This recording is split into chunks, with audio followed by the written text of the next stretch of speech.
Magkano isa? 5 pesos na. Bako yan. Oo, promise na bango to. Tested. Bye. Ayos na.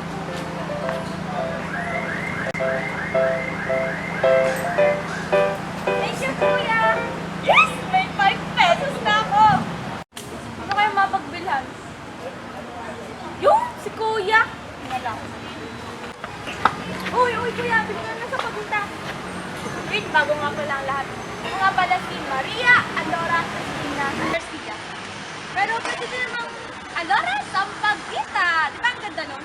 15 years old na po ako. Kaya pili na kayo. Alam mo kuya, sabi kong pangarap sa buhay. Gusto ko makapagtapos ng pag-aaral para pagdating ng panahon, maging doktora ako. Para tawagin akong Doktora Garcia. Di ba ang ganda nun? Saka gusto ko din magkapamilya. Gusto kong magkaroon ng 3 anak. Isang lalaki, isang babae, tas lalaki ulit. Uy, kuya, makinig ka naman sa kwento ko. Ano ba ko sa buhay mo? Eh, ano ba pakialam ko sa pangarap mo? Eh, may pangarap din naman ako. Tsaka, yung simple, kuya, bilhin na. Okay na, daldal.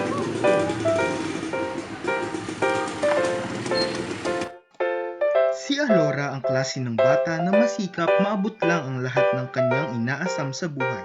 Yung tipong gagawin niya ang lahat, kahit ano pang mangyari, talagang hinding-hindi siya titigil, makamit niya lang ang gusto niya.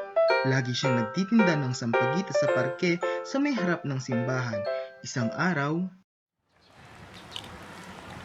Dad, di ba anniversary yung ni Mami? Mas maganda siguro kung bibili mo siya ngayon ng bulaklak. Sigurado ako matutuwa sa'yo. Sige anak, tapos bibili rin tayo ng cake. Huwag mo sasabihin to sa mami mo. Tapos surprise natin siya. Sige!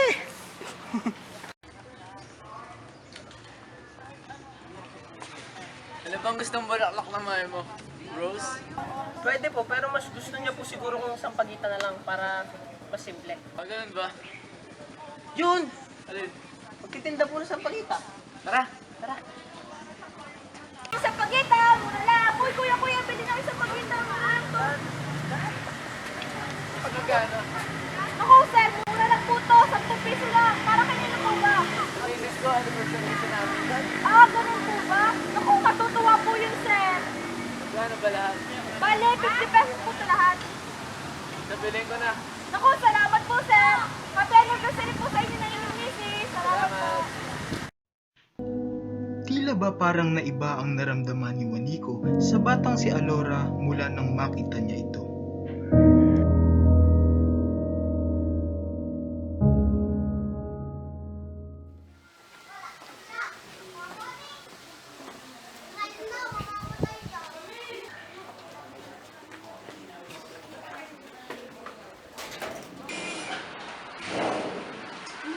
O ano, ang tagal niya yata. Mami, kaya kami nagtagal. Kasi nga, bumili pa kami ng gift ni Dad para sa'yo kasi nga anniversary na. Di ba, Dad? Uy! Oo nga pala. Happy anniversary ha. Wow, ang sweet mo naman.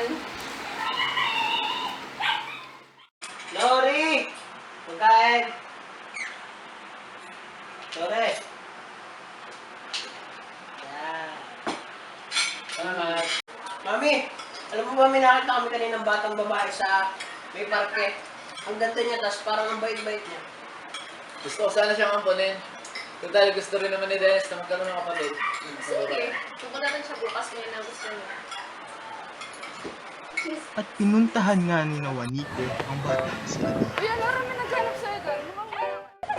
Halika, siya ako sandali. Bye-bye, ate. Sir, ma'am, ito po si Alora. Ay, sir, kayo po pala. Bakit niyo po ako hinahanap? Hi, Alora. Ako nga palang asawa ni Juanico. Ay, ma'am. Nakita ko kasi yung asawa ko dito at tuwang-tuwa talaga sa kayo. Napansin namin na wala ka na ng asawa. Nagulang ka po ba? Ayos kasi namin ampunin ka. Hindi kung okay lang sa'yo. Yun, Alora, di ba? Matagal mo na gusto magkapamilya. Okay na, okay po. Pero pwede ko po bang isamang kami kaibigan ko? Hindi na, wag na. Ikaw na lang.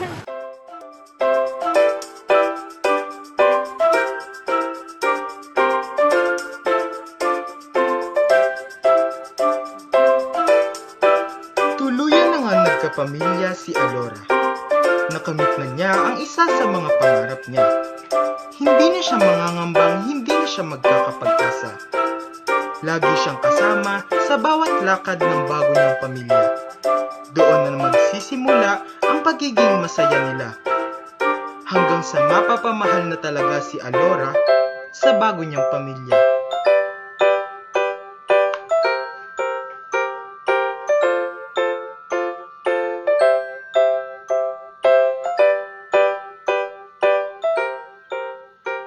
Hanggang sa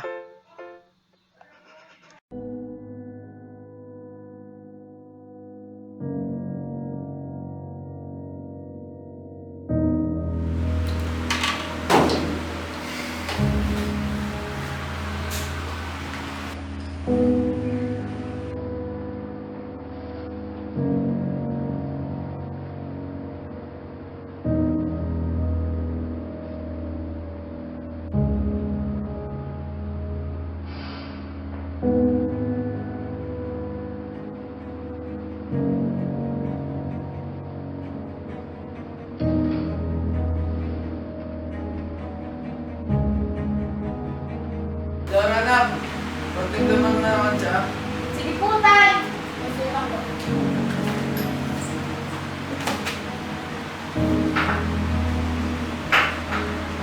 Kamusta naman po ang trabaho niyo, tay? Ayos lang naman. Pagtanggal mo na ng mga sapatos, pagtanggal na.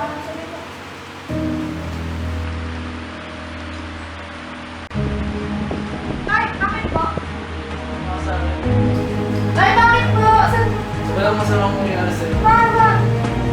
Tay! Masabi. Pa! Huwag niyo po ako saktan! Nasasaktan po ako!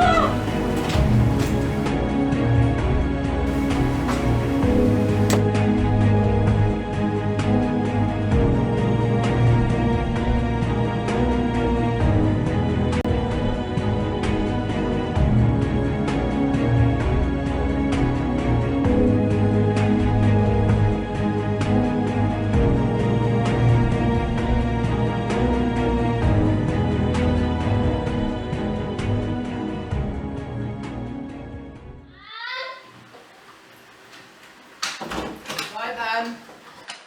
Alam mo, napakasaya nun. Ano nangyari dito? Bakit ganyan ang itsura mo? Umiiyak ka ba? Hindi pwedeng nangyari to! Nilalandi mo ang asawa ko? Hindi po, Nay. Mali po iniisip niyo. Ano nga nangyari dito? Ano nga nangyari dito? Si tatay po. Minalasa niya po ako. Kahit kailan, hindi ko kaya pagtaksin ang asawa ko. Huwag ka magawa ng istorya. Alora, tinuring ka namin bilang anak. Ikaw lang pala makakasira sa buhay ng pamilya ko. Alam kong hindi ako kaya pagtaksila ng asawa ko dahil alam kong mahal niya ako. At alam kong hindi siya gagawa ng mga bagay na ikakasira ng pamilya ko. Nay, tay, minahal ko po kayo. Pero bakit ganun po ang turing niyo sa akin? Kala ko ba naman may tiwala kayo sa akin? Lumayas ka ditong malandi ka! Lumayas ka! Ako, sadyang alis na ako dito para pa maulit po lang ginawa ng asawa niyo.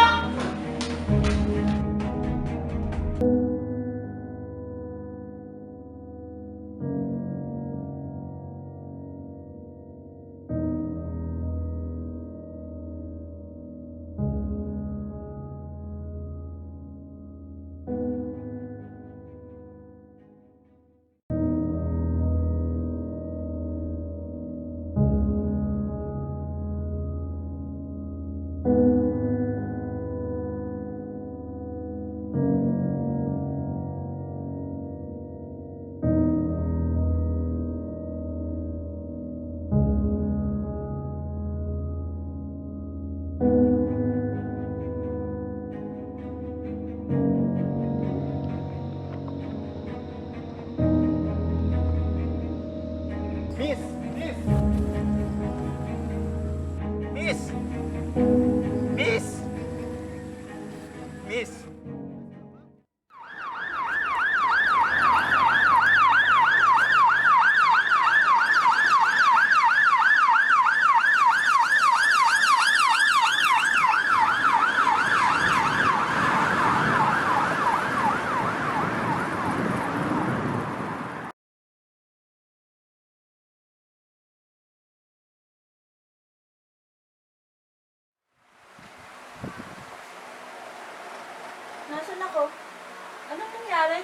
Miss, okay ka na ba ngayon? Anong nangyari? Bakit ako nandito? Sino ka? Bigla ka kasing nahimatay habang naglalakad ka. Ay, ako nga pala si Jonathan Reyes, CEO ng SAM Company.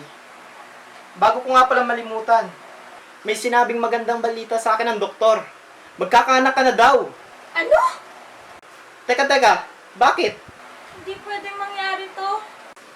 Okay ka na rin naman daw. Pwede ka na rin lumabas ngayon o bukas. Teka, may uwian ka pa ba? Wala po. Sige, salamat po. Teka lang. Gusto mo sumama ka na lang sa akin at kukupkupin kita.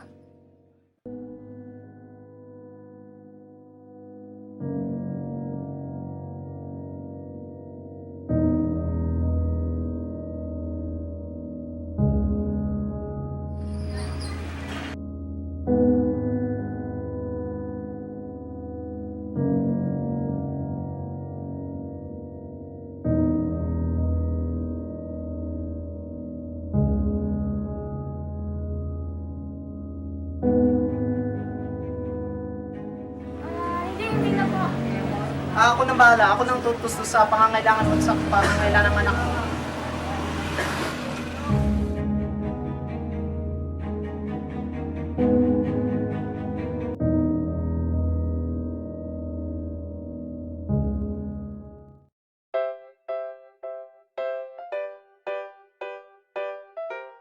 Congratulations, Alora. It's a boy. Naku, ang anak ko. Ang gwapo-gwapo. Ano na ngayon ang papangalan mo sa kanya? Ipapangalanan ko siya ng Carlo Garcia. Oh, ano nang plano mo at ngayon at nanganak ka na? Hindi ko pa po alam, tatay eh.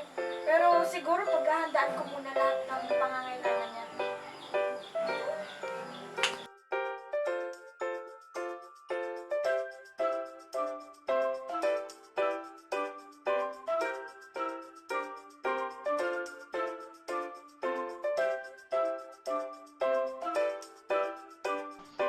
Pinag-aral ni Mr. Jonathan Reyes ang anak ni Alora na si Carlo ng abogasya para maipaglaban ang kanilang karapatan laban sa pamilya ni Juanico.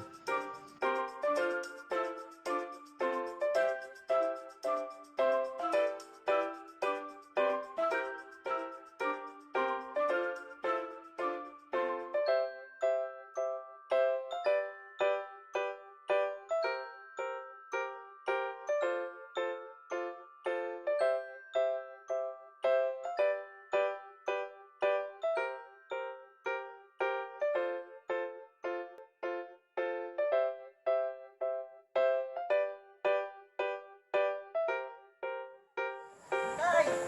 Nay! Nay! Nay! Doon, ano po? Graduate na po ako. Ang galing talaga ng anak ko. Good job ako. Pagpatuloy mo yan. Nay, mabibigyan natin ng hustisya ang mga bagay na nangyayari sa iyo. May paglalaban natin ng mga masamang nangyayari sa atin, lalong-lalo na sa iyo. Salamat anak sa iyong pagpupursige. Dumaan ang mga araw at buwan. Si Carlo ang tumayong abogado ni Alora. Ipinaglaban ng pamilya ni Alora ang kanilang karapatan. Lumaban sila ng patas laban sa pamilya ni Juanico. Marami silang hinarap na problema dahil dito. Naghanap sila ng mga saksi para manalo sila sa kaso nila. At ang isang saksi nila dito ay si... Ako po si Lori Benavista. Dati po ako namasukan bilang katulong kina Sir Juanico Chua. Medyo matagal din po ako namasukan sa kanila. Siguro mga 4 na taon. Tagal na rin po ako nakakaramdam na iba kay Sir Juanico. Madalas po siyang umuwi na lasing kaya hindi niya alam ang pinagagawa niya. Nakalipas sa mga panahon, kinupkop ni na Mama at Sir si Alora. Nagkamabutihan naman po sila at nagturingan bilang totoo magkapamilya. Pero dahil sa nangyari, umalis si na Mama Lu papunta sa isang event ng kanyang pinagtatrabahuhan. Biglang may ginawang kahalayan si Sir Juanico kay Alora. Minolestya niya po si Alora. Tay, wag po tay! Wag niyo po akong saktan! Tay! Hindi totoo ang mga sinasabi mo. Totoo ang mga sinasabi ko! Order in the court. At kaya ko ito patunayan sa harap ng pagmumukha ko.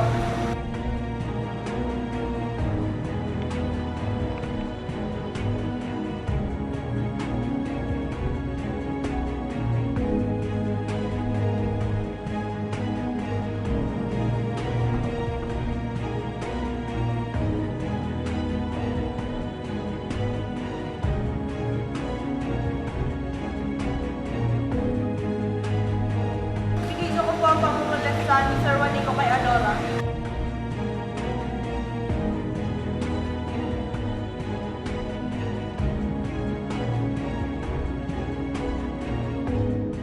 Hanggang ngayon, nasa akin pa rin po ang video ito. Ito magpapaliwanag na sinasabi ko yung totoo at walang bakit na ano ang kasinungalingan.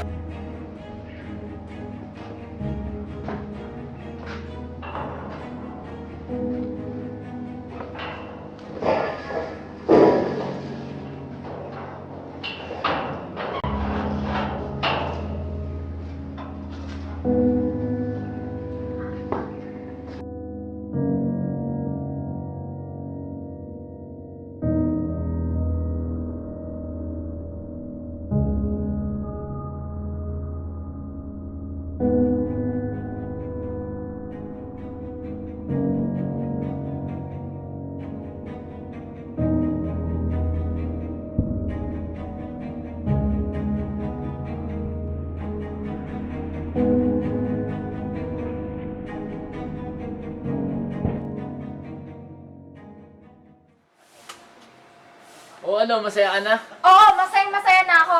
Hindi dahil nakamit ko ang hustisya, kundi matatahimik ng buhay ko. Dito ka nababagay. Mabubula ka dyan!